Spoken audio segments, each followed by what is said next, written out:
पंचायतों का कार्यकाल पूरा होने से 4 दिन पहले ही मंडी में पूरी पंचायत सस्पेंड। वहीं धर्मशाला कॉलेज छात्रा मौत मामले की गुत्थी अब जल्द सुलझ सकती है।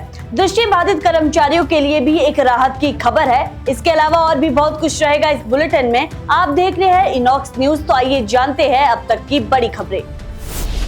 बिलासपुर जिले के नमहोल के पास बीती रात एक निजी बस सड़क से फिसलकर लगभग 10 फीट गहरी खाई में जा गिरी। इस हादसे में बस चालक, परिचालक समेत 4 लोग घायल हुए हैं। दुर्घटना के समय बस में चालक, परिचालक और 3 सवारियां मौजूद थी, जिनमें से एक सवारी मौके से चली गई थी। वहीं हादसे में चालक, परिचालक और 2 यात्रियों को चोटें आई है। घायल रिशु निवासी हमीरपुर के बयान पर पुलिस ने बस चालक महेंद्र सिंह निवासी कांगड़ा के खिलाफ मामला दर्ज कर लिया है। पुलिस के अनुसार सभी घायलों को मामूली चोटें आई है।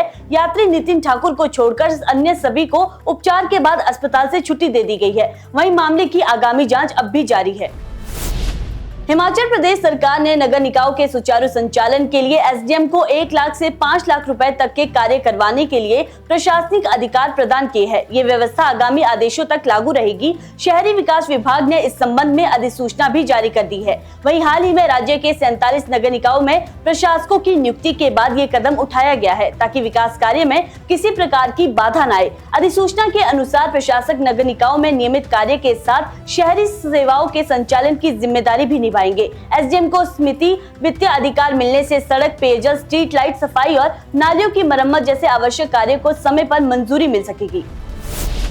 बिलासपुर के बाद अब सोलन के पंजीकरण एवं लाइसेंसिंग प्राधिकरण में वाहनों के फर्जी सत्यापन का मामला सामने आया है। आरएलए की शिकायत पर पुलिस ने बीएनएस की धारा 318(4) के तहत केस दर्ज कर जांच शुरू कर दी है। शिकायत के अनुसार आरएलए में तैनात एक क्लर्क की ई वाहन पोर्टल लॉगिन आईडी को बाहर से एक्सेस किया जा रहा था। इसी लॉगिन के जरिए शातिर तत्व बिना एमवीआई या आरएलए की जानकारी के व्यावसायिक वाहनों का पंजीकरण कर रहे थे। जांच में ये भी सामने आया कि वाहनों की वजन, क्षमता और ट्रांसफर से जुड़ी जानकारियों में भी मनमाने बदलाव किए गए। बताया ये भी जा रहा है कि फर्जीवाड़ा लंबे समय से चल रहा था। आशंका जताई जा रही है इसके पीछे किसी गिरोह की भूमिका हो सकती है। वहीं एसपी सोलन गौरव सिंह ने पुष्टि करते हुए बताया कि मामले की जांच शुरू कर दी गई है और पुलिस जल्द ही सच्चाई तक पहुंचेगी। धर्मशाला सरकारी डिग्री कॉलेज की छात्रा की संदिग्ध मौत को लेकर उच्च शिक्षा निदेशक डॉक्टर अमरजीत कुमार शर्मा ने विभागीय जांच रिपोर्ट शिक्षा सचिव राकेश कंवर को सौंप दी है। जांच में कॉलेज स्तर पर जाति सूचक टिप्पणी और रैगिंग के आरोपों के कोई ठोस सबूत नहीं मिले हैं। हालांकि यौन शोषण के एंगल पर जांच अब भी जारी है। अतिरिक्त निदेशक डॉक्टर हरीश कुमार की अध्यक्षता में गठित 5 सदस्यीय कमेटी ने कॉलेज में शिक्षकों, छात्रों और प्रशासनिक स्टाफ से बातचीत की। साथ ही रिकॉर्ड उपस्थिति रजिस्टर, आंतरिक शिकायत तंत्र और पूर्व शिकायतों की जांच भी की गई। निदेशक ने स्पष्ट किया है कि आरोपी असिस्टेंट प्रोफेसर अशोक कुमार का निलंबन फिलहाल बरकरार है। वहीं आरोपी असिस्टेंट प्रोफेसर का नार्को टेस्ट करवाने की तैयारी भी चल रही है। मंडी जिले के उपमंडल बाली चौकी की ग्राम पंचायत सुधरानी में विकास कार्य में सामने आई गंभीर गड़बड़ियों पर जिला पंचायत अधिकारी ने सख्त कदम उठाया है। जांच समिति की रिपोर्ट के आधार पर पंचायत के प्रधान, उप प्रधान और 3 पंचायत सदस्य को निलंबित कर दिया गया है। निलंबित प्रतिनिधियों पर सरकारी धन और विकास योजनाओं के दुरुपयोग के आरोप लगे हैं। मनरेगा सहित अन्य विकास कार्य में गड़बड़ियों और ठेकेदारों को तय राशि से अधिक भुगतान की शिकायत के बाद गठित जांच समिति ने वित्तीय गड़बड़ियों की पुष्टि की। रिपोर्ट के आधार पर जारी कारण बताओ नोटिस के बावजूद संतोषजनक जवाब न मिलने पर ये निलंबन की कार्रवाई की गई है।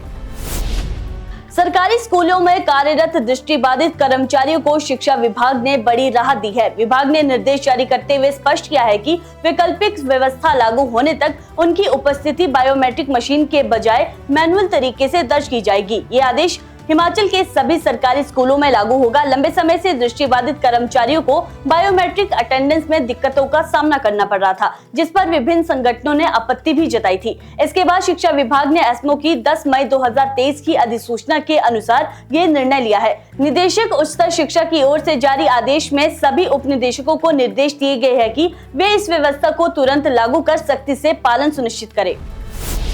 हिमाचल प्रदेश पुलिस ने आपातकालीन सेवा ERSS 112 के तहत औसत रिस्पांस टाइम में देश भर में पहला स्थान हासिल किया है। इस उपलब्धि पर मुख्यमंत्री सुखविंदर सिंह सुक्खू ने प्रदेश पुलिस को बधाई दी है। सीएम सुक्खू ने कहा कि कठिन पर्वतीय परिस्थितियों और सीमित संसाधनों के बावजूद ये सफलता ERSS 112 टीमों और पुलिस कर्मियों की पेशेवर दक्षता, निष्ठा और टीम वर्क का प्रमाण है। उन्होंने कहा कि स्पीड, सेंसिटिविटी और सर्विस प्रदेश पुलिस का मार्गदर्शक मंत्र बना रहना चाहिए। वहीं पुलिस महानिदेशक अशोक तिवारी ने कहा कि तकनीक के प्रभावी उपयोग, अनुशासित कार्यप्रणाली और मजबूत फील्ड निगरानी से ये उपलब्धि संभव हुई है।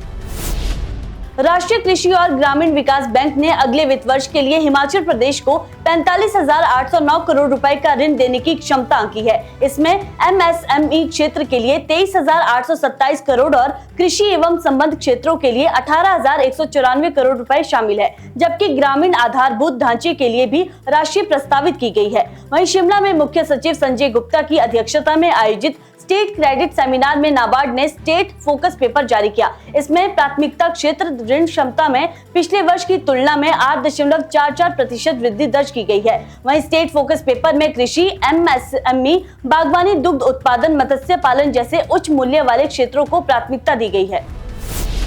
जिला कुल्लू के भूंतर मणिकर्ण सड़क पर छन्नीखोड़ के पास आज पर्यटकों से भरी एक निजी बस अचानक फिसल गई।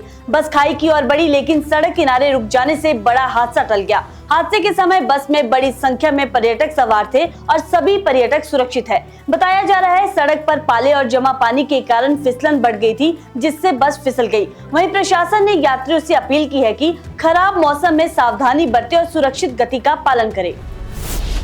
हिमाचल प्रदेश सरकार ने दिल्ली शिमला और शिमला धर्मशाला हवाई मार्गों पर नियमित उड़ानों के संचालन का निर्णय लिया है। ये उड़ानें सप्ताह भर संचालित होगी और सरकार हर साल 31 करोड़ रुपए की वित्तीय सहायता भी प्रदान करेगी। मुख्यमंत्री सुखविंदर सिंह सुक्खू ने बताया कि बेहतर हवाई सेवाओं से पर्यटन को बढ़ावा मिलेगा, यात्रा का समय बचेगा और व्यापारियों, पर्यटकों तथा आम जनता के लिए सुगम आवागमन सुनिश्चित होगा।